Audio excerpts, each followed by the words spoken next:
Hello everyone. तो हम आ चुके हैं माइकोलॉजी के सबसे लास्ट वीडियो जो कि है सिस्टम माइकोसिस के बारे में। तो आज हम सिस्टम माइकोसिस के बारे में पढ़ेंगे। सिर्फ 2 पेज का ये है और बहुत ही इंपॉर्टेंट क्वेश्चन है एग्जामिनेशन पॉइंट ऑफ व्यू से, क्योंकि इसके जो इंडिविजुअल डिजीज़ेस हैं वो एग्ज़ाम में पूछे जा सकते हैं शॉर्ट में, और या फिर ये पूरा सिस्टम माइकोसिस लॉन्ग में भी आ सकता है। तो बहुत ही इंपॉर्टेंट टॉपिक है, इसे वीडियो एंड तक जरूर देखिएगा। और अपने चैनल में नए हैं तो नीचे सब्सक्राइब पर क्लिक कर लीजिए और हमारे चैनल सब्सक्राइब कर लीजिए। चलिए स्टार्ट करते हैं। तो सिस्टमिक माइकोसिस जो भी फंजाई आते हैं वो यूजुअली सैप्रोफिटिक होते हैं और डायमॉर्फिक होते हैं। डायमॉर्फिक में क्या मतलब है कि 2 फॉर्म में एग्जिस्ट करेंगे। इन्वायरमेंट में जिसका एवरेज टेम्परेचर होता है 25 डिग्री सेल्सियस, उसमें ये मोल्ड के फॉर्म में रहते हैं। मोल्ड यानी आपको एक फ्लामेंटस लंबे लंबे ऐसे फ्लामेंट्स टाइप के दिखेंगे, यानी कि मोल्ड के फॉर्म में रहेंगे, माइसीलियम प्रेजेंट होगा। जबकि ये बॉडी में जाते ही ईस्ट के फॉर्म में हो जाते हैं। That 37 degree Celsius that is a body temperature, they are present in east form, यानी कैसे सर्कुलर फॉर्म या स्फेरिकल फॉर्म में प्रेजेंट होते हैं। ठीक, इसका एक एक्सेप्शन है जो कि है कोकोडियोमाइसिस। देखिए इसमें 4 आते हैं: हिस्टोप्लाज्मोसिस, ब्लास्टोमाइकोसिस, कोकोडियोमाइकोसिस और पैराकोकोडियोमाइकोसिस। आपको जैसे स्टार्टिंग जनरल में बताया था मैंने, जब मैंने जनरल माइकोलॉजी डिस्कस की थी तो उसमें आपको बताया था 4 आपको बीमारी इसमें पढ़नी है। पर जो कोकोडियोमाइकोसिस है वो होता है यूनिमॉर्फिक, यानी कि उसका सिर्फ एक ही फॉर्म होता है जो कि है मोल्ड। सो ये बॉडी में प्रेजेंट हो या फिर इन्वायरमेंट में हो, ये सिर्फ एक ही फॉर्म में प्रेजेंट होगा, मोल्ड। ठीक है। और सिस्टमिक माइकोसिस का सबसे कॉमन मोड ऑफ जो ट्रांसपोर्ट है, यानी कि कैसे इन्फेक्शन बॉडी में आता है, वो है बाय इनहेलेशन। तो हम चारों के स्पोर्स को हम इनहेल करते हैं, फिर बॉडी में अपनी पर्टिकुलर डिजीज डेवलप करती है। तो दे स्प्रेड बाय इनहेलेशन। तो इनहेलेशन से आते हैं तो मोस्ट कॉमन जो सिस्टम इफेक्ट होगा वो respiratory system. That's why all of them causes pulmonary infection. Apart from pulmonary infection, ये स्किन या ओरल म्यूकस का इन्फेक्शन करा सकते हैं, पोस्टर करा सकते हैं, बोन करा सकते हैं, या फिर डिपेंड करता है किसी और ऑर्गन्स में डिसेमिनेट हो रहे हैं यानी कि स्प्रेड हो रहे हैं तो वहाँ पर करा सकते हैं। तो बेसिकली हमारा अप्रोच जो रहेगा इस स्टडी का वो रहेगा कि हम चारों कंपेरेटिव पढ़ेंगे। हम पर्टिकुलर हेडिंग्स के अंदर सबको कंपेरेटिव पढ़ेंगे ताकि हमें एकदम आसानी से याद हो सारा और दिमाग में पूरे एक ओवरव्यू रहे। तो चलिए सबसे पहले हम स्टार्ट करते हैं हिस्टोप्लाज्मोसिस से। ठीक, तो हम जनरल देखते हैं कि हिस्टोप्लाज्मोसिस किससे होती है। हिस्टोप्लाज्मोसिस का जो पॉजिटिव ऑर्गेनिज्म है, जो पॉजिटिव फंजाई है, वो है हिस्टोप्लाज्मा कैप्सुलेटम। ठीक, इसको हम डार्लिंग्स डिजीज़ भी बोलते हैं। यूजुअली क्या होता है ना, जो इस सिस्टम माइकोसिस होता है ना, इसका दूसरा नाम भी यूजुअली कॉमनली पूछा जाता है। तो हिस्टोप्लाज्मोसिस क्या बोलते हैं, डार्लिंग डिजीज़, और इस किससे होता है, हिस्टोप्लाज्मा कैप्सुलेटम से। ठीक, ब्लास्टोमाइकोसिस किससे होता है, ब्लास्टोमाइसिस डर्मेटाइटिस से होता है। ठीक, तो अब नाम सजेस्ट करिए, स्किन में भी इन्फेक्शन कराता है, इसमें स्किन में अल्सर्स हो जाते हैं इसमें ब्लास्टोमाइकोसिस में, इसलिए इसका हमने जो स्पीशीज़ नेम है वो डर्मेटाइटिस है, क्योंकि ये इसमें स्किन अल्सर्स में दिखते हैं। या फिर इसको गिलक्रिस्ट या फिर शिकागो डिजीज़ भी बोलते हैं। ठीक, तो इसका दूसरा नाम क्या है, गिलक्रिस्ट या फिर शिकागो डिजीज़। अब कोकोडियोमाइकोसिस की बात किया जाए तो इसमें 2 आते हैं, एक तो होता है इमाइटिस और दूसरा होता है पोसाडासी। ठीक है, इसमें 2 स्पीशीज़ आती हैं, कोकोडियो इमाइटिस और कोकोडियो पोसाडासी। ठीक, अब और ये किसको क्या बोलते हैं, डेजर्ट रूमेटिज्म। ये आपको पीजी की आप तैयारी करेंगे तो या फिर जब एमसीक्यू करेंगे उसमें तो आपको क्वेश्चन बहुत ही कॉमनली आज क्वेश्चन है जो एग्जाम से पूछ देते हैं। ठीक है, तो डेजर्ट रूमेटिज्म किसका अदर नाम है, कोकोडियोमाइकोसिस को हम डेजर्ट रूमेटिज्म यानी ऑरिफिक कैलिफोर्निया फीवर या येलो फीवर भी बोलते हैं। तो कोकोडियोमाइकोसिस का अदर नाम क्या है, और ज़्यादा नेम डेजर्ट रूमेटिज्म। लास्ट है पैराकोकोडियोमाइकोसिस का जो पॉजिटिव ऑर्गेनिज्म है उसके नाम पे है पैराकोकोडियो ब्राजिलेंसिस। बेसिकली आपको सबका स्पीशीज़ याद करना है। हिस्टोप्लाज्मोसिस किससे होगा, हिस्टोप्लाज्मा नाम में सबका जो जीनस है वो है, बस आपको उसका स्पीशीज़ याद करना, कैप्सुलेटम, डर्मेटाइटिस, इमाइटिस, पोसाडासी या फिर ब्राजिलेंसिस। आपको बता दूँ हिस्टोप्लाज्मा कैप्सुलेटम की 3 वेराइटीज़ होती हैं। एक होगा हिस्टोप्लाज्मा कैप्सुलेटम, हिस्टोप्लाज्मा कैप्सुलेटम डुबोइसी, ये हिस्टोप्लाज्मा कैप्सुलेटम फार्सिमिनोसम। 3 इसकी वैरायटी भी होती है। ठीक, तो ये हो गया अपना in general the causative organism और other name for the particular disease हमने सारी डिस्कस कर ली। अब बताते हैं कहाँ पे ये डिजीज यूजुअली कॉमन होती हैं। अब एपिडेमियोलॉजी की बात किया जाए तो हिस्टोप्लाज्मोसिस और ब्लास्टोमाइकोसिस की सेम होती है, यानी कि ओहायो रिवर वैली और लोअर मिसिसिपी रिवर। इसके ब्लास्टोमाइकोसिस भी होगी ओहायो रिवर वैली और लोअर मिसिसिपी रिवर। हिस्टोप्लाज्म कैप्सुलेटिंग बात की जाए इंडिया में तो सबसे कॉमनली वेस्ट बंगाल में प्रेजेंट होता है। ठीक है, तो ये आपको दोनों की एकदम इकट्ठे याद हो जाएगी, हिस्टोप्लाज्मोसिस की और ब्लास्टोमाइकोसिस की भी। अब बात करते हैं कोकोडियोमाइकोसिस के बारे में। तो ये बहुत सारे यूजुअली जगह प्रेजेंट होता है, तो इसका ट्रिक मैंने बनाया हुआ है can not. Can not. California, Arizona, Nevada, new Mexico. देखिए ओ से ना ऊटा है, ठीक है, यूटा, उसे यूटा, और टी से क्या हो जाएगा अपना टेक्सास।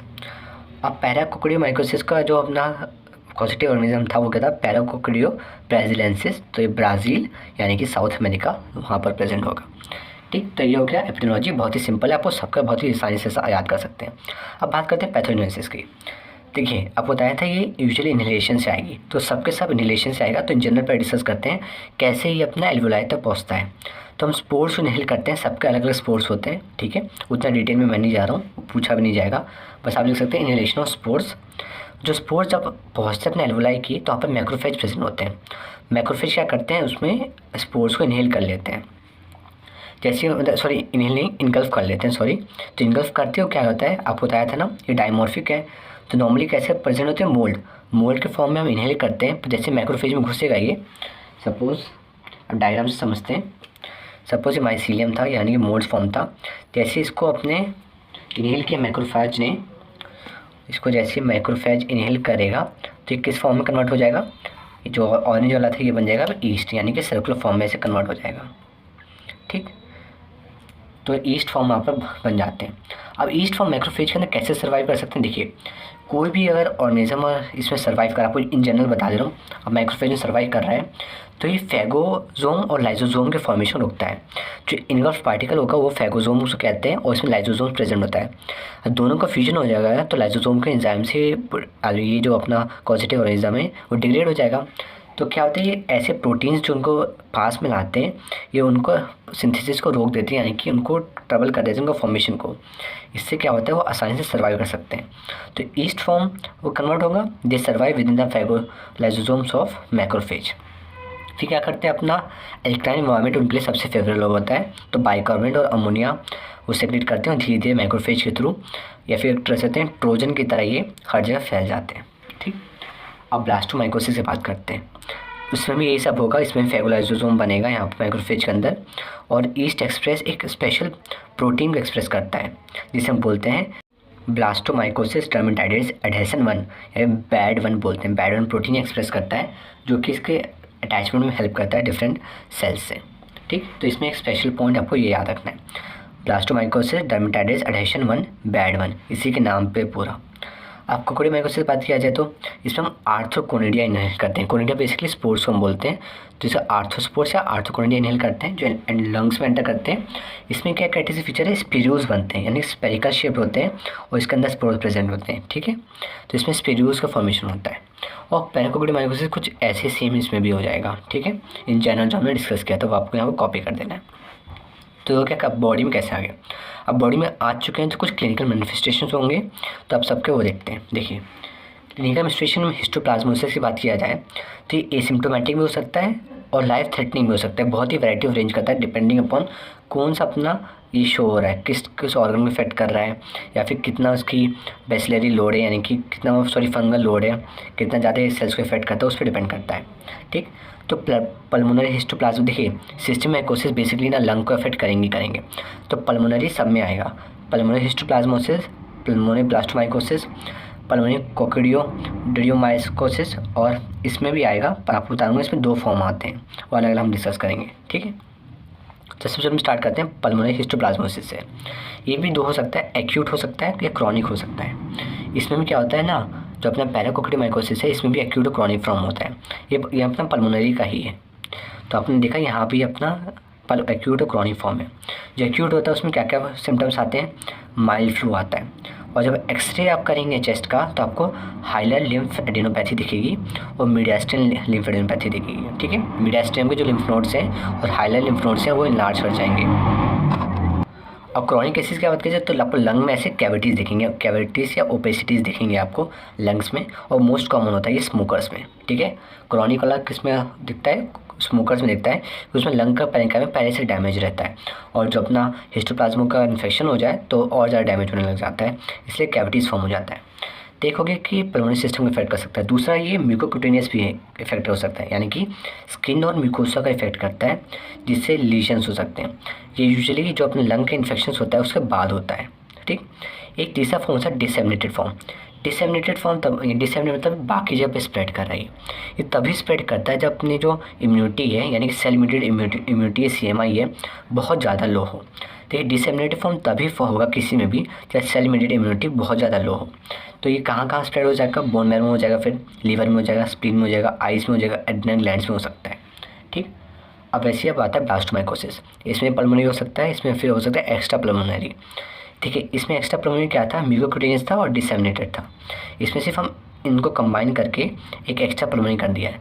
इसमें स्किन आ रहा है, स्किन में क्या क्या है? वेरिकोस हो सकते हैं, इन तो अल्सर्स हो सकते हैं, बोन में ऑस्टियोमाइलाइटिस हो सकता है। उसके अलावा ये प्रोस्टेट और एपिडेमाइस को इफेक्ट करता है।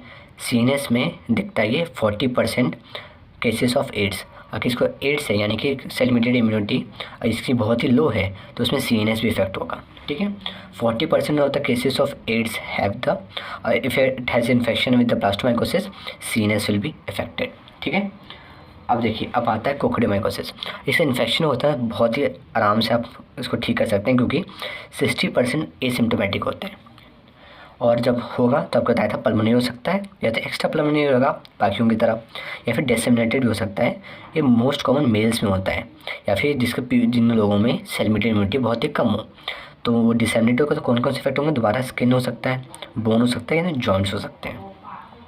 अब पल्मोनरी बात किया जाए तो इसमें क्या होगा? निमोनिया हो सकता है और कैविटीज़ का फॉर्मेशन हो सकता है। देखिए, पल्मोनरी में यूजुअली क्या होता है? कैविटीज़ की फॉर्मेशन हो ही जाती है, और ये छोटी भी हो सकती है, बड़ी भी हो सकती है। यूजुअली जो मोस्ट कॉमन जो कैविटीज़ हम देखते हैं अपना हिस्टोप्लाज्मा का इन्फेक्शन में ही देखते हैं। एक्स्ट्रा पल्मोनरी क्या होता है? इसमें रैशेस हो सकते हैं, आर्थराइटिस हो सकता है। आर्थराइटिस मोस्ट कॉमनली फीमेल्स में दिखता है। ठीक है, आपको याद रखना है। और मेल्स में डिसेमिनेटेड फॉर्म दिखता है। एक्स्ट्रा पल्मोनरी किस में दिखता है? आर्थराइटिस मोस्टली फीमेल्स में, और डिसेमिनेटेड दिखता है किसमें? मेल्स में। अब आते हैं लास्ट पैराकोक्सीडियोमाइकोसिस के बारे में। इसके भी दो फॉर्म हैं, एक्यूट फॉर्म और क्रॉनिक फॉर्म। पल्मोनरी के ही हैं एक्यूट और क्रॉनिक। एक्यूट को हम जुवेनाइल टाइप बोलते हैं और क्रॉनिक को अडल्ट टाइप बोलते हैं। तो मोस्ट कॉमन जो होता है अपना अडल्ट टाइप होता है, क्रॉनिक फॉर्म होता है, जो 90% होता है, और 10% तक से जुवेनाइल टाइप होता है। देखिए, नाम जुवेनाइल है, एक्यूट को जुवेनाइल बोलते हैं, तो यंग अडल्ट को होता है, और क्रॉनिक होता है ओल्डर मैन को होता है। ये क्यों होता है? देखिए, इम्यूनिटी ओल्ड एज में आके कम हो जाती है, इसलिए ये मोस्ट कॉमन जो 90% होता है ये क्रॉनिक फॉर्म ले लेता है। जबकि यंग एज में इम्यूनिटी काफ़ी होती है यंग अडल्ट में, इसलिए जुवेनाइल टाइप में यानी एक्यूट फॉर्म में ही रहता है। पर जो आपको बता दूँ, और एक यंग को हो गया तो बहुत ही सीवियर होता है। ठीक, 10% होता केसेस है, पर और हो गया यानी कि बहुत ही सीवियर होगा, उसकी इम्यूनिटी उतनी नहीं है कि ये झेल पाए यंग अडल्ट, इसलिए बहुत ज़्यादा सीवियर फॉर्म ले लेता है। जबकि जो अपना क्रॉनिक फॉर्म में 90% केसेस होता है वो लेस सीवियर होता है, तो ये अच्छी बात है एक। ठीक है, ये मैनिफेस्ट है डिसेमिनेटेड फॉर्म के लिए जो मैनिफेस्ट करता है, जबकि जो क्रॉनिक वाला होता है वो पल्मोनरी डिजीज़ को इफेक्ट करता है, यूजुअली द लोअर लोब्स, यानी कि लंग्स को इफेक्ट करता है, और यूजुअली ये वाइड स्प्रेड होता है, यानी कि मल्टीपल विसरा से ये इफेक्ट करता है। जबकि जो क्रॉनिक होता है मोस्टली ये लंग्स को करता है, और specially the lower lobes. Lung के अलावा ये स्किन और ओरल म्यूकोसा लीजन में करा देता है। ठीक है, ये हो गया अपना क्लिनिकल मैनिफेस्टेशन। अब हम देखते हैं सबकी लैब डायग्नोसिस।